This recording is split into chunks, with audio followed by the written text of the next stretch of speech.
Kami akan menyiapkan setiap piring-piring rohani. Amin, amin. Berfirmanlah Engkau Tuhan seluas-luasnya Tuhan dalam setiap kehidupan kami. Kami yang salah Tuhan, Kau perbaiki kami. Teguh setiap kehidupan kami, sehingga boleh firman-Mu boleh kembali menguatkan, memberkati kehidupan kami Tuhan. Sehingga ketika kami datang dan pulang tidak lagi kami sama ya Bapak. Kami sudah memperoleh jawaban yang pasti daripada Tuhan. Kau berkati hamba-Mu Tuhan yang akan menyampaikan firman-Mu. Kau sembunyikan hamba-Mu di belakang salib Tuhan. Sehingga hamba-Mu boleh mampu menyampaikan firman isi hatinya Tuhan bagi setiap sidang jemaat Tuhan.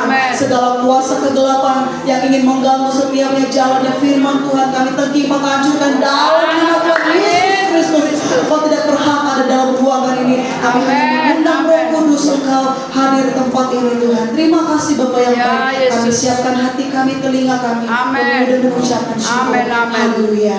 Amin. Saya persilakan hambanya.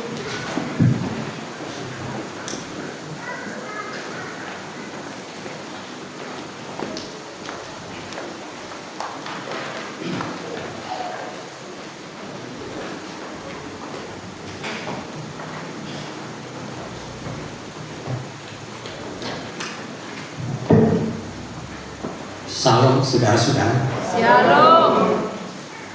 Puji Tuhan, kita berjumpa kembali dalam acara di mana kita bersama-sama satu hati untuk beribadah, untuk memuji dan memuliakan nama Tuhan. Amin. Saya menyampaikan ucapan terima kasih kepada Ibu Gembala yang memberikan kepercayaan kepada saya untuk menyampaikan firman Allah. Saudara-saudara, ketika kita mau mendengarkan firman Allah, yang Dia minta, yang Allah minta supaya kita memiliki hati yang lembut. Amin. Di dalam Ibrani berkata, ketika kamu mendengar suaramu, jangan keras. Ketika kamu mendengar suaranya, jangan keraskan hatimu. Amin. Kenapa saudara-saudara? Orang yang memiliki hati yang lembut itu mudah ditembus oleh firman Allah. Amin. Orang yang memiliki hati yang lembut itu mudah dibentuk oleh Allah. Saudara-saudara, kita perlu tahu bahwa karya penyelamatan itu belum selesai sebelum Dia berhasil membuat kita menjadi seperti yang Tuhan kehendaki. Amin. Seringkali kita ingin supaya kita ini menjadi seperti yang kita inginkan. Kita berusaha supaya kita menjadi seperti yang kita inginkan. Mungkin kita berhasil menjadi seperti yang kita inginkan, tetapi karya Allah tidak berhenti sampai di situ. Allah mau supaya apa yang Tuhan inginkan itu berhasil dalam kehidupan kita, sehingga kita dipandang oleh Tuhan tidak cacat celah, tetapi sempurna. Puji Tuhan. Oleh karena itu, biarlah kita buat hati kita lembut, agar setiap firman Allah yang kita dengar bisa masuk dalam hati kita, bisa bertumbuh subur, dan kemudian akan mengeluarkan buah-buah. Ada 30 kali lipat, 60 kali lipat, dan 100 kali lipat. Puji Tuhan. Saya ajak saudara-saudara membaca satu ayat dalam kitab Mazmur pasal 84, ayatnya yang keempat.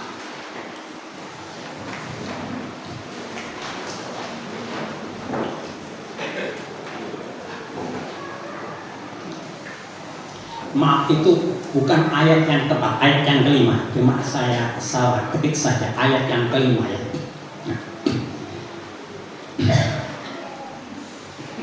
Demikian bunyinya. Berbahagialah orang-orang yang diam di dalam rumahmu dan terus-menerus memuji Engkau. Puji Tuhan, silakan duduk. Berbahagialah orang-orang yang diam di dalam rumahmu, artinya diam di dalam rumah Tuhan dan terus-menerus memuji Engkau. Amin. Saudara-saudara, pada ayat sebelumnya pemazmur menyatakan bahwa tempat kediaman Allah itu sangat-sangat menyenangkan. Tempat kediaman Allah itu sangat-sangat indah. Oleh karena itu dalam ayat yang kelima dia berkata, orang yang ada di dalam rumah Tuhan itu orang yang berbahagia. Amin. Dalam pengertian lain, berbahagia itu adalah diberkati. Amin. Jadi mempunyai arti yang sama, diberkati atau berbahagia itu mempunyai arti yang sama. Saudara-saudara yang kasih, kata rumah Allah, rumah Tuhan, baik suci, baik Allah atau tabernakel itu mempunyai arti yang sama. Kalau istilah baik suci, baik Allah, tabernakel atau kemah sembahyang itu ditulis dalam kitab Taurat atau ditulis dalam kitab nabi-nabi, itu mempunyai arti fisik, itu menunjuk kepada arti fisik. Ya. Amin. Itu menunjuk satu tempat secara fisik, di mana tempat itu dijadikan sebagai tempat untuk berkumpul bersama-sama oleh orang Yahudi untuk bersembahyang, untuk beribadah kepada Allah. Amin. Tetapi kalau istilah rumah Allah, rumah sembahyang, rumah Tuhan, baik suci, tabernakel, itu ditulis dalam kitab Mazmur, ini tidak menunjuk tempat secara fisik. Ini berbicara tentang hidup dalam persekutuan dengan Tuhan. Jadi saudara lihat di sini bahwa orang yang hidup di dalam rumah Tuhan, orang yang hidup dalam persekutuan dengan Tuhan itu orang yang diberkati, orang yang berbahagia. Dan mari kita akan lihat saudara-saudara, bahagianya bagaimana. Kalau saudara dan saya hidup dalam rumah Tuhan, hidup dalam persekutuan dengan Tuhan dari sehari ke sehari, saudara akan berbahagia, saudara akan diberkati, dan kita akan lihat berkat-berkat apa saja yang kita terima ketika kita hidup dalam persekutuan dengan Tuhan. Dalam kitab Mazmur, ya, ayat pasal yang ke-27 ayat 4 dan 5.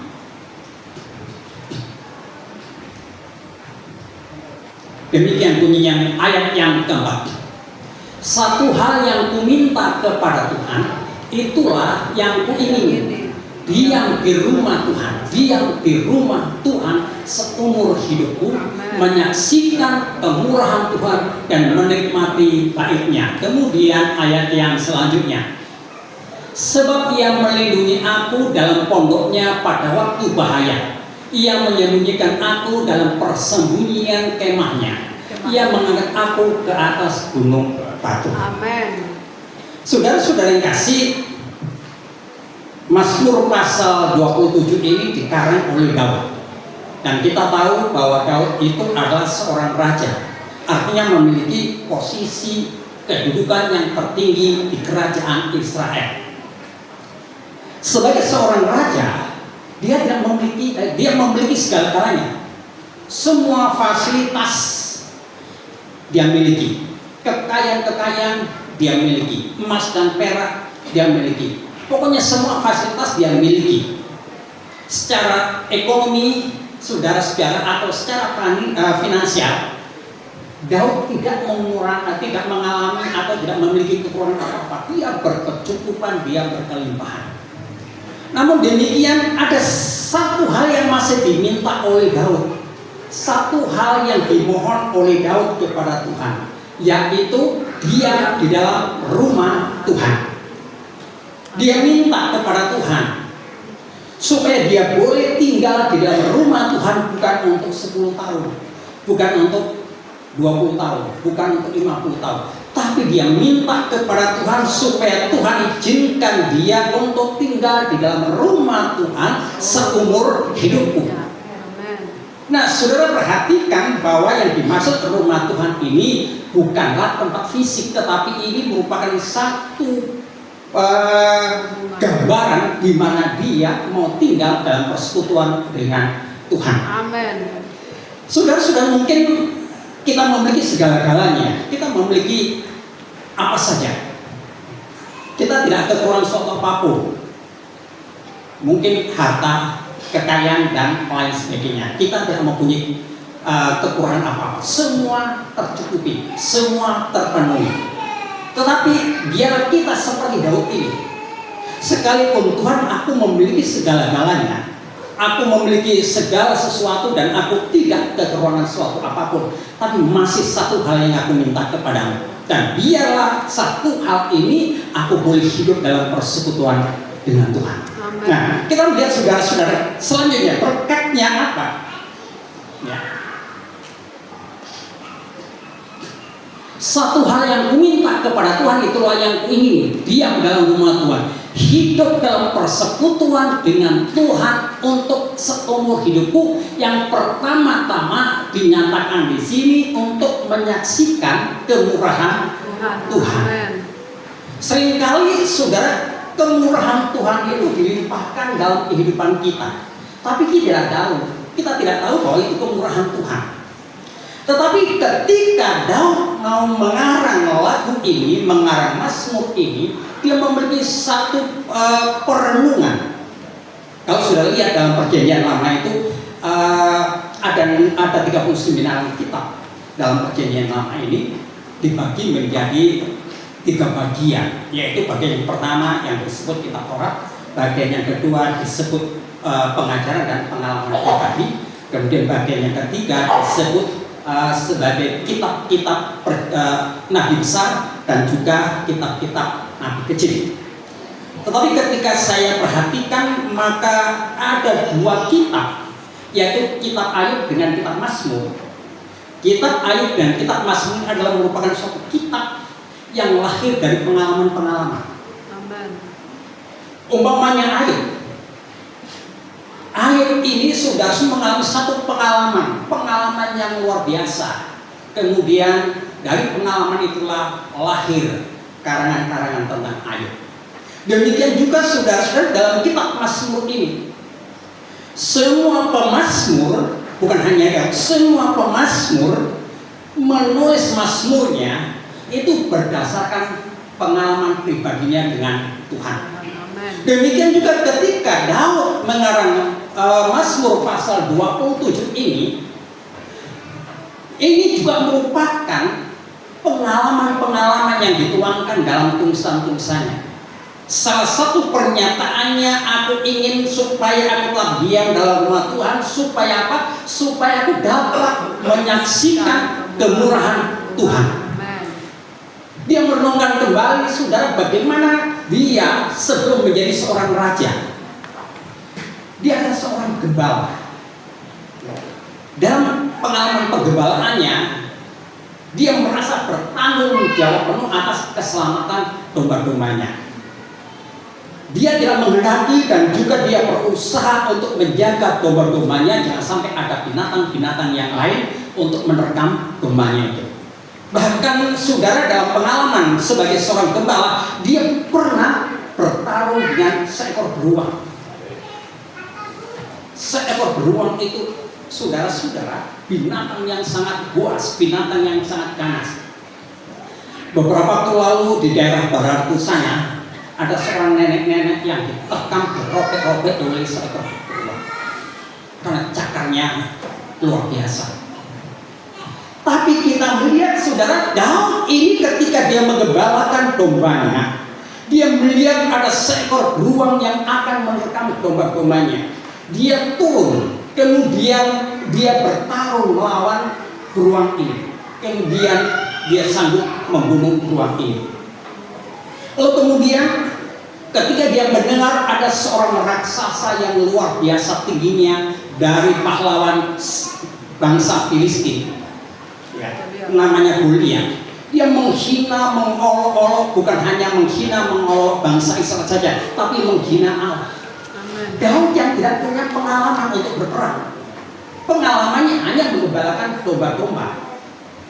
Tetapi ketika dia mendengar ada seorang bangsa asing, seorang raksasa, musuh orang Israel, menghina, menista nama Allah, saudara-saudara, dia dipenuhi dengan roh Allah, kemudian menentang. Aku akan menantang. Dia kalahkan. Goliat ini dia kalahkan bukan dengan tombak, bukan dengan pedang, tetapi hanya dengan tembok. Lalu kita melihat bagaimana pengalaman Daud ketika Saul melihat kelebihan Daud ini. Saul terus mengejar, Saul terus mengejar untuk menangkap Daud. Dan kalau sampai Daud kena tangkap oleh Saul, maka dia akan dibunuh. Dari satu tempat ke tempat lain, ini Daud lari, bahkan dia terusir dari negaranya itu. Dia berada di negara Filistin di sana. Di sana juga dia akan dibenturi batu oleh pengikut-pengikutnya, karena pengikut-pengikutnya kecewa. Kemudian saudara, kita melihat bagaimana Daud ini ketika memerintah begitu banyak musuh-musuh yang berusaha untuk mengalahkan dia. Bahkan kaum keluarganya sendiri, bangsanya sendiri ada yang berusaha untuk memboikot, berusaha untuk sabotase.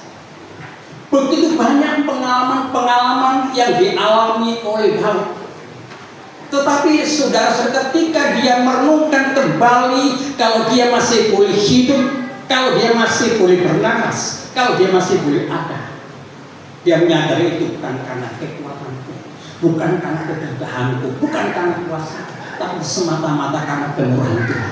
Amin. Saudara-saudara kasih, saya percaya bahwa kemurahan Tuhan itu dilimpahkan dalam kehidupan saudara-saudara.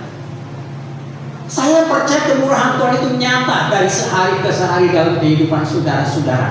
Amin. Kalau saat ini saudara masih bernafas, kalau saat ini saudara masih hidup, kalau saat ini saudara masih boleh ada sebagaimana saudara ada saat ini, itu bukan karena secara kebetulan. Amin. Saya merenungkan, saudara, ketika saya berusaha merenungkan, banyak teman-teman saya sudah mendahului saya. Tapi kemudian saya merenungkan Tuhan. Sementara teman-teman yang saya seangkatan dengan saya, semua sudah hampir tidak ada. Tapi saya masih boleh bernafas, saya masih boleh ada sebagaimana saya. Amin. Ini bukan karena secara kebetulan, bukan karena makanan, minuman, atau vitamin, atau obat-obatan yang saya konsumsi, tapi semata-mata karena kemurahan Tuhan. Amin. Amin. Saudara-saudara yang kasih, sekali lagi kalau saudara boleh ada saat ini, masih boleh bernafas, saudara masih memiliki waktu, saudara masih memiliki kesempatan, ini karena kemurahan Tuhan. Amin. Hanya orang yang hidup dalam persekutuan dengan Tuhan yang dapat menyaksikan itu. Hanya Haleluya. orang-orang yang hidup persekutuan dengan Tuhan mengakui bahwa kalau saya ada saat sebagaimana saya ada, ini karena kemurahan Tuhan. Amin. Amin. Amin. Tapi orang yang hidup di luar persekutuan dengan Tuhan tidak akan pernah melihat dan menyaksikan kemurahan Tuhan. Ya. Jadi berkat yang pertama yang Daud rasakan ketika dia mengambil kesempatan, mengambil keputusan untuk hidup dalam persekutuan dengan Tuhan adalah dia dapat menyaksikan kemurahan Tuhan dari sehari ke sehari. Dia dapat menyaksikan kemurahan Tuhan di setiap saat. Sehingga demikian dia berkata, semakin teguh langkahku di dalam mengiring Tuhan. Itu yang pertama.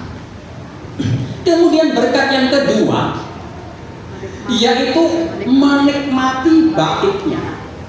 Saudara, apa yang dimaksud dengan menikmati baiknya? Yang dimaksud menikmati baiknya yaitu menikmati kehadiran Tuhan dalam hidupnya. Amin. Saudara-saudara kasih, Allah kita itu adalah Allah yang maha hadir.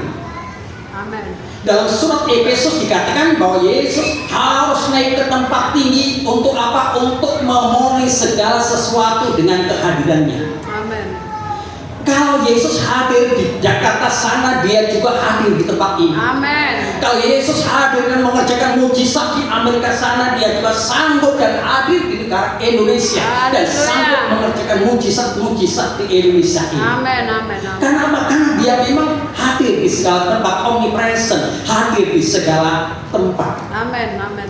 Saudara-saudara kasih, kita melihat bagaimana Daud ini dia menyatakan untuk menikmati hadirat Tuhan. Daud punya pengalaman yang luar biasa ketika dia menikmati hadirat Tuhan. Hatinya begitu terharu, hatinya penuh ucapan syukur, hatinya penuh dengan puji-pujian. Dan kehadiran Tuhan sudah tidak dibatasi oleh zaman. Kehadiran Tuhan itu tidak hanya dialami oleh jemaat-jemaat orang-orang Yahudi pada masa yang lalu, tapi kehadiran Tuhan itu ada di segala tempat, ada di segala zaman, bahkan sampai sekarang ini. Amin. Hanya orang yang hidup dalam persekutuan dengan Tuhan yang menikmati, yang mengalami hadirat Tuhan itu. Amin. Saudara-saudara, ketika saya berdoa pagi hari memang luar biasa. Ketika saya bangun pagi mungkin jam 2 atau jam 1 saya bangun, begitu lemah. Tuhan, mampukah saya akan duduk berjam-jam di bawah kaki? Amin. Saya mampu Tuhan duduk berjam-jam di bawah kaki-Mu kalau hadirat-Mu itu turun atas kami. Amin. Dan ketika hadirat Tuhan itu turun atas diri saya mendapatkan kekuatan yang baru. Hati saya disegarkan, jiwa saya dipuaskan. Saya berjam-jam duduk di bawah kaki Tuhan untuk menikmati. Dan saya katakan Tuhan, hanya hadirat-Mu yang memberikan kekuatan yang baru, yang memberikan kemampuan saya untuk duduk di bawah kaki-Mu, untuk menantikan Engkau lebih lama. Amin. Amin. Saudara, orang Kristen perlu mengalami hadirat Tuhan ini. Ya, Di tengah-tengah situasi dan kondisi yang saat ini, saudara-saudara, ya tentunya kita tahu semua masa-masa krisis, masa-masa sulit. Dan saya percaya masa-masa krisis, masa-masa sulit ini tidak akan berakhir di tahun 2025.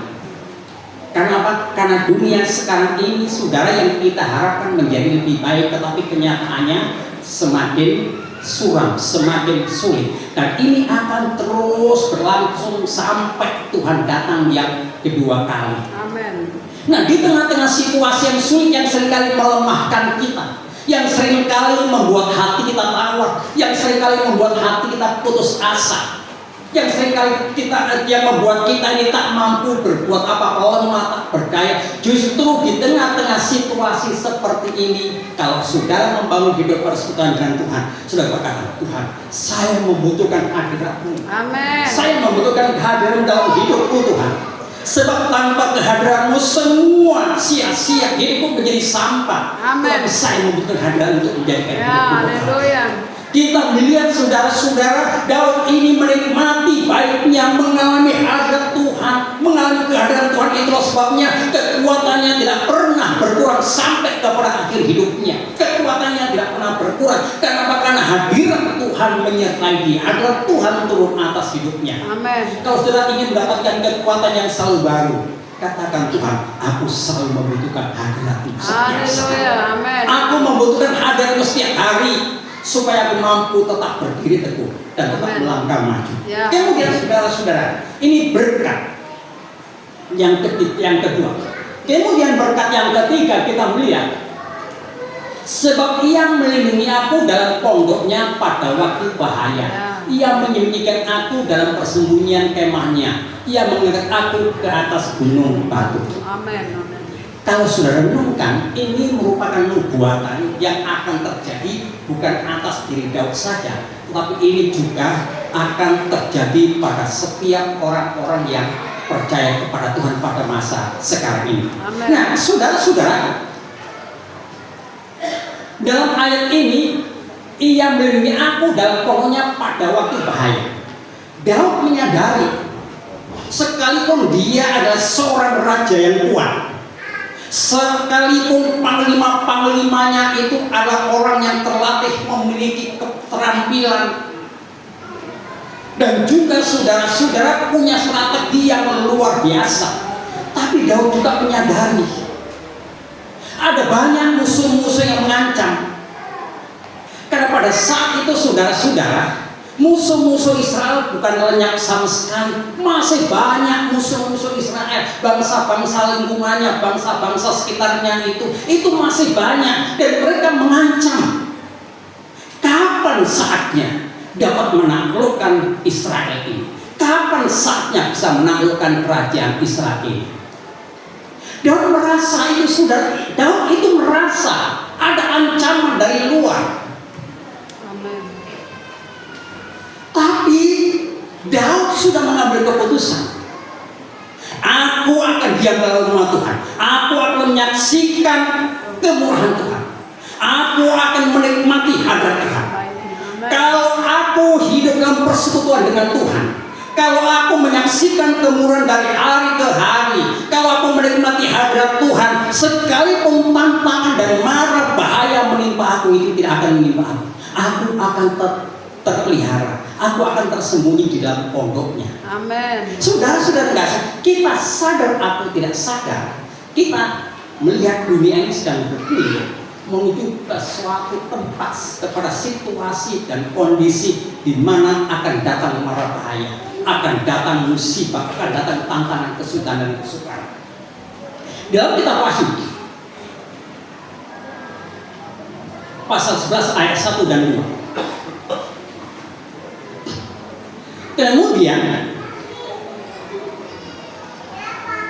Kemudian diberikan kepadaku sebatan buruh seperti tongkat mengurut rupanya, dengan kata-kata yang berikut: bangunlah dan ukurlah bait suci Allah dan mezbah dan mereka yang beribadah di dalamnya. Kemudian, tetapi kecualikan pelataran bait suci yang di sebelah luar, jangan kau mengukurnya, karena ia telah diberikan kepada bangsa-bangsa lain dan mereka akan menginjak-injak kota suci 42 bulan. 42 bulan itu adalah 3,5 tahun lamanya. Amin. Saudara, ketika Rasul Yohanes berada di Pulau Patmos, pada siang hari dia menderita panasnya luar biasa, malam hari merasakan bagaimana dinginnya luar biasa di Pulau Patmos. Karena ternyata Pulau Patmos itu tidak ada tumbuh-tumbuhan, semua merupakan padang pasir dan batu-batuan. Jadi penderitaannya luar biasa di sana. Tapi ketika di dalam penderitaan itu dia melihat satu penglihatan. Salah satunya ialah bahwa ada seorang malaikat yang datang kepadanya. Kalau kemudian malaikat ini memerintahkan kepada Yohanes itu, kamu ukur bait suci ini, kamu ukur bait suci ini, kamu ukur bait Allah ini, kamu ukur rumah Tuhan ini, kamu ukur. Semua orang yang ada di dalamnya, orang yang beribadah dalamnya, mezbah, kemudian pelita, dan juga meja roti, semua yang ada dalamnya kamu ukur, kamu pagari. Tetapi bagian luarnya jangan kamu ukur. Bagian luarnya itu akan diserahkan kepada bangsa-bangsa lain. Bangsa-bangsa lain itu akan menginjak-injak selama 42 bulan, selama 3,5 tahun. Ini berbicara tentang antikris, saudara-saudara. Amen. Nah, dalam ayat ini Rasul Yohanes menyampaikan kepada saudara-saudara, biar saudara saya ini memiliki kerinduan seperti Raja Daud, diam di dalam rumah Tuhan, bukan diam di luarnya, bukan diam di pelatarannya, tapi diam di dalam rumah Tuhan. Amin.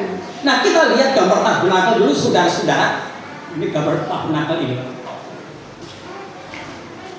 Gambar tabernakel ini merupakan bagan yang diperintahkan oleh Allah untuk dibangun sebagai tempat ibadahnya orang Israel.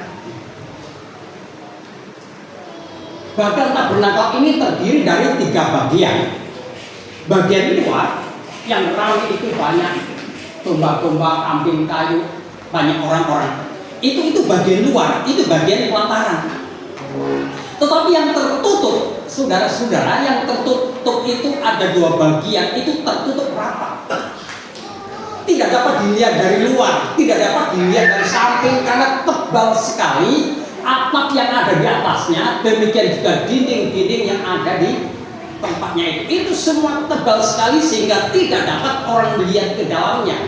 Yang masuk ke bagian dalam ini hanya orang-orang tertentu, yaitu imam-imam yang ditunjuk. Nah, kalau masuk lebih dalam lagi ada yang namanya ruangan maha suci atau ruangan maha kudus. Nah, dalam ayat itu tadi, saudara, kitab Wahyu tadi mengatakan bangunlah dan ukur, sayang ini. Bangunlah dan ukurlah bait suci itu. Di dalamnya di mana ada meja roti, di dalamnya di mana ada pelita, di dalamnya di mana ada mezbah Tuhan, kamu ukur, dan semua orang yang ada di dalamnya kamu ukur. Kamu pagari. Tetapi bagian luar, bagian tempat yang paling ramai itu, tempat di mana banyak orang keluar masuk di situ, kamu jangan ukur. Itu akan diserahkan kepada bangsa-bangsa lain. Dan bangsa-bangsa itu akan menginjak-injak selama 42. Kita lihat strukturnya sekarang. Ini strukturnya. Nah, jadi yang paling atas sana itu ada tabut perjanjian. Itulah tempatnya ruangan Maha Kudus atau Maha Suci. Lalu depannya ini ada mezbah, ada pelita emas, ada meja roti. Ini ruangan disebut ruangan suci. Dan yang di luarnya itu adalah ruangan atau pelataran.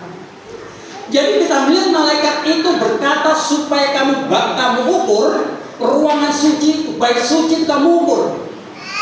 Kamu ukur dan kamu pagari, baik suci dan maha suci kamu ukur, kamu pagari. Tetapi pelataran ini bagian luar ini jangan kamu ukur. Itu akan diserahkan kepada bangsa-bangsa lain. Saudara, apa yang dimaksud ini? Ini bukan hanya sekedar tulisan-tulisan yang tidak punya arti, tapi ini mempunyai arti yang sangat dalam. Kalau saudara menjadi orang Kristen yang sungguh-sungguh, saudara jangan sampai saudara hanya tinggal di pelataran-pelataran ini saja. Masuk lebih dalam lagi, masuk dalam persekutuan dengan Tuhan. Tuhan berkata, ketika aku mengambil keputusan untuk hidup dalam persekutuan dengan Tuhan, maka Dia melindungi aku pada pondoknya. Tantangan, mara bahaya, kesulitan, penganiayaan itu tidak akan menimpa aku. Sebab apa? Sebab aku tersembunyi di dalam pondoknya. Amin. Demikian juga saudara saya. Kalau sudah hidup dalam persekutuan dengan Tuhan, kalau sudah hidup membangun hidup saudara dalam persekutuan dengan Tuhan, maka saudara-saudara dunia bergulir ke dalam kebinasaan. Antikris akan datang menyiksa, menganiaya orang-orang pada masa itu. Tapi saudara yang mengambil keputusan hidup dalam persekutuan dengan Tuhan, Tuhan akan pelihara saudara. Amen. Tuhan akan lindungi saudara. Amen. Tuhan akan hindarkan dari segala mara bahaya yang akan datang menimpa dunia ini. Saat ini merupakan saat di mana masih ada kesempatan saudara membangun hidup saudara. Kalau selama ini sudah mengabaikan hidup dalam persekutuan dengan Tuhan, kalau selama ini sudah acuh tak acuh dalam membangun persekutuan dengan Tuhan, saat ini kesempatan bagi saudara-saudara. Saat ini kan saat di mana Tuhan masih berikan kepada saudara-saudara untuk membangun hidup saudara dalam persekutuan dengan Tuhan, karena Dia tidak mau satu pun di antara saudara binasa. Amin. Dia tidak mau satu pun di antara saudara terhilang. Dia mau saudara ditebus dengan darah Yesus jangan sampai terhilang. Haleluya Yesus. Oleh karena itu ambil kesempatan. Amen. Kalau selama ini saudara tidak pernah berdoa, maka saat ini saya ingatkan kepada saudara perlu datang kepada Tuhan. Amin. Perlu membangun hidup saudara dalam persekutuan dengan Tuhan. Agar apa? Agar mara bahaya akan datang itu tidak akan menimpa saudara. Saudara ada dalam perlindungan dengan Tuhan. Haleluya. Amin. Jadi itu berkat. Jadi yang pertama orang diberkati oleh Tuhan itu adalah orang yang membangun hidupnya dalam persekutuan dengan Tuhan. Selanjutnya saudara-saudara, dalam Mazmur tadi, ya, dalam Mazmur tadi, pasal 5 bagian B tadi, dikatakan orang yang berbahagia, orang yang diberkati oleh Tuhan itu, orang yang hidup dalam persekutuan dengan Tuhan, dan orang yang terus menerus memuji Tuhan. Orang yang terus menerus memuji Tuhan. Nah, yang dimaksud terus menerus memuji Tuhan bukan berarti saudara bangun pagi nyanyi terus sepanjang hari, sepanjang malam, besok pagi terus. Bukan seperti itu yang dimaksud ayat ini, saudara. Yang dimaksud ayat ini yaitu yang pertama, ya. Yang pertama, saudara memuji Tuhan terus menerus itu memelihara mulut kita. Amen. Memelihara mulut kita ini untuk terus mengucapkan hal-hal yang benar. Amen. Mengucapkan hal-hal yang berkenan kepada Tuhan. Amen. Pernahkah kita sadar bahwa mulut kita ini sebagai alat bisa untuk memuji Allah, bisa juga untuk mengucapkan kata-kata jahat. Bisa dipakai untuk memuliakan Allah, tapi bisa juga untuk mengucapkan kata-kata kutuk. Tapi kalau saudara ingin diberkati oleh Tuhan, saudara perlu memelihara mulut saudara-saudara. Amen. Supaya apa? Supaya dari mulut saudara terjaga, terpelihara. Jangan sampai mengucapkan kata-kata yang mengecewakan hati Tuhan. Amen. Jangan sampai mengucapkan kata-kata yang menyakiti hati Tuhan. Jangan sampai kamu mengucapkan kata-kata yang bertentangan dengan kebenaran firman Allah. Amin. Tapi pakailah mulut kita ini selalu untuk mengucapkan kata-kata yang benar, Amin. kata-kata yang memuliakan nama Tuhan. Ya, amin. Ketika saudara dalam kesulitan, kesukaran, bahkan mungkin saudara melihat situasi dan kondisi sangat suram, sangat gelap, tidak ada kemungkinan untuk mendapatkan jalan keluar. Cenderung kita itu mengeluh, cenderung kita ini menggerutu bersungguh-sungguh. Tetapi orang yang hidup dalam persekutuan dengan Tuhan, sekalipun dalam situasi kondisi yang sangat sulit, yang sangat sukar, selalu menjaga mulutnya agar dari mulutnya ini keluar puji-pujian bagi Allah. Amin. Agar dari mulutnya ini keluar kata-kata kemuliaan, kata-kata keagungan, kata-kata yang menyenangkan hati Tuhan. Amin. Amin. Kita perlu memelihara mulut kita supaya jangan sampai dengan mulut kita memuji Allah tapi juga kita mengutuk. Tapi mari saudara-saudara, orang yang berbahagia itu orang yang hidup dalam persekutuan dengan Tuhan, dan juga orang yang memelihara mulutnya agar tetap dari mulut ini dan bibir ini nama Tuhan dipuji dan dipuji. Amin. Betapa banyak dengan kata-kata itu orang Kristen menyakiti hati Tuhan. Betapa banyak. Tapi saya ingatkan kepada saudara pagi ini, pakailah mulut saudara ini sebagai alat untuk membawa kemuliaan dan kebesaran nama Tuhan. Selanjutnya, Amin. yang kedua, kita dapat memuji-muji Allah saudara-saudara kalau kita benar-benar mengenal pribadi Yesus. Amin. Kalau saudara lihat banyak orang-orang Kristen tidak dapat memuji Yesus hanya sebagai orang Kristen saja, sebagai anggota gereja saja. Itu karena apa? Karena tidak mengenal pribadi Kristus. Saya percaya kalau sudah mengenal pribadi Kristus, maka saya percaya bahwa mulut saudara ini layak dan pantas untuk memberikan kata-kata pujian kepada Allah. Amin. Saudara-saudara yang kasih, dalam ilmu perbandingan agama, dan biasanya ilmu perbandingan agama ini itu dijadikan sebagai mata kuliah di perguruan tinggi yang lain, bukan perguruan tinggi Kristen, tidak. Tapi ini dijadikan sebagai mata kuliah di perguruan tinggi di luar sana. Kalau perguruan tinggi Kristen, nggak akan ada ilmu perbandingan agama itu. Hanya di seberang sana saja yang mempunyai mata kuliah ilmu perbandingan agama. Tugasnya hanya membanding-bandingkan agama Kristen begini, agama Islam begini, agama Buddha, agama Hindu, agama itu begini, agama itu dan lain sebagainya. Mana yang masuk akal itu diterima. Tapi ajaran kekristenan ini sudah tidak diterima karena termasuk banyak sekali yang nggak masuk akal mereka, nggak diterima, ditolak. Coba seandainya saudara-saudara ilmu perbandingan agama ini bukan hanya membandingkan ajaran-ajaran agama itu sendiri, tapi membandingkan pribadi sebagai sumber daripada agama itu. Seandainya mereka membandingkan pribadi sebagai sumber agama itu, mereka akan tahu bahwa tidak ada pribadi lain seperti pribadi Kristus. Amin. Tapi sayang mereka tidak mau membandingkan pribadi Yesus. sebagai sumber daripada munculnya agama itu. Amin. Beberapa tahun yang lalu saudara-saudara di Amerika itu ada satu pemahaman yang baru, satu aliran yang baru, namanya pluralisme, ya pluralisme. Lalu oleh Nur Solis Majid dari Amerika diadopsi dibawa ke Indonesia. Lalu berkembanglah namanya pluralisme agama di Indonesia ini. Saudara-saudara, pluralisme agama itu mengajar begini, bahwa setiap agama itu punya kebenaran masing-masing.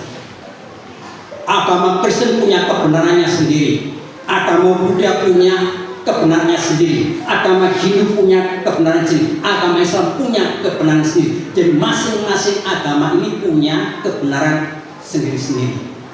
Kebenaran agama melengkapi kebenaran agama Hindu. Agama Hindu melengkapi kebenaran agama Buddha, dan seperti itu saudara. Jadi saling melengkapi antara satu dengan yang lain, sehingga muncullah satu pernyataan bahwa semua agama itu sama saja. Agama itu sama saja. Karena saling melengkapi antara satu dengan yang lain. Tetapi saudara-saudara yang kasih, kalau mereka memperhatikan, mempelajari dengan sungguh-sungguh pribadi Kristus, saya percaya mereka akan berkata, tidak ada pribadi lain seperti pribadi Kristus. Amin. Coba bayangkan saudara, adakah di antara agama-agama ini di mana pemimpin-pemimpin mereka sanggup mengubah air menjadi anggur? Amin. Adakah pemimpin-pemimpin agama yang lain yang sanggup mengerjakan mujizat besar? Amin. Mata orang buta sejak lahirnya bisa melihat. Orang bisu sejak lahirnya bisa berbicara. Orang timpang bisa berjalan. Tidak ada saudara-saudara, demikian juga tidak ada satu pribadi pun yang sanggup membangkitkan orang mati. Amen. Bahkan orang mati 4 hari 4 malam lamanya. Tidak ada satu pun pribadi yang sanggup membangkitkan orang mati di antara agama. Tidak ada satu pun. Amin. Tidak ada satu pun pribadi yang bisa berjalan di atas air. Amin. Tidak ada satu pun pribadi yang sanggup meneduhkan angin dahsyat, gelombang. Dan tidak ada satu pun pribadi yang diakui oleh Iblis bahwa anak Allah yang maha tinggi. Oh, tidak ada pribadi yang seperti ini, sudah. Hanya pribadi Yesus Kristus. Amin. Oh, pribadi Yesus itu pribadi yang dahsyat, pribadi yang sangat mengerjakan mujizat-mujizat. Orang Kristen perlu dibuka mata hatinya supaya tahu bahwa tidak ada pribadi yang sama seperti pribadi Kristus. Amin. Saya percaya kalau orang Kristen tahu tidak ada pribadi yang sama seperti pribadi Kristus, tidak akan mundur setapak pun.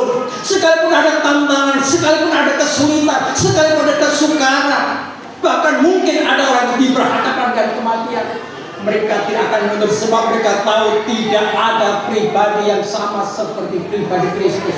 Haleluya. Demikian juga tidak ada satupun pribadi yang sanggup mengubah kita menjadi manusia baru. Saya dulu, saudara, latar belakang saya pertama minum satu dari keyakinan, kepercayaan. Tahun 65 saya bersama keluarga rame-rame masuk ke situ sungai, masuk ke golongan mayoritas. Tetapi tidak satu pun perubahan. Saya mulai belajar di sini. Setiap malam saya harus ngaji. Setiap malam saya seperti ke rumah kiai mengaji. Dan saya dianggap oleh mereka itu lebih dari yang lain. Saya bisa menulis huruf rating itu, saudara-saudara. Kemudian saya bisa membaca. Dan saya dianggap sebagai yang lebih daripada yang lain-lain. Tapi tidak pernah saudara saya mendengar, tidak pernah saya mengalami apa yang disebut perubahan hidup. Tetap saja saudara, kalau dulu saya melakukan kejahatan, maka ketika saya pindah ke situ saya tetap melakukan kejahatan. Kenapa? Karena tidak ada perubahan dalam diri saya. Amin. Tapi ketika saya berjumpa dengan pribadi Kristus, haleluya, Amin. Dia ubah hidup saya secara total. Dia rubah hidup saya dan menjadi manusia baru. Itulah sebabnya saya katakan tidak ada pribadi yang sama seperti pribadi Kristus. Amin.